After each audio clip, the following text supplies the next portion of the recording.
रोजगारीको सिलसिलामा प्रदेश पुगेका नेपालीहरूको संस्था तमु समाज सलालाह ओमानले नेपालका विभिन्न स्थानमा सहयोगको अपेक्षा सहित दुःख पीडा र कष्टसँग सङ्घर्ष गरिरहेकाहरूलाई आर्थिक सहयोग गर्दै आएको छ।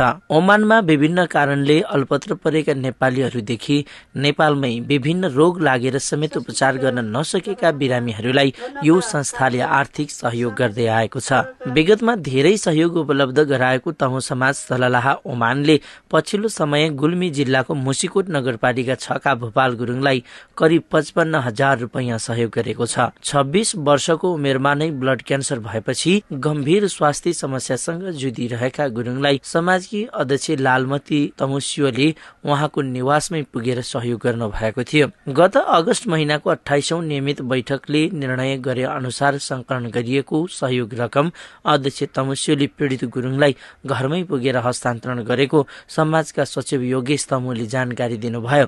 2 वर्ष अगाडि मात्रै आफूलाई ब्लड क्यान्सर भएको थाहा पाउनु भएका गुरुङ सहयोग रकम प्राप्त गरेपछि धन्यवाद व्यक्त गर्दै अन्य समाज र संस्थाहरूलाई समेत सहयोगका लागि अपिल गर्नु भएको छ।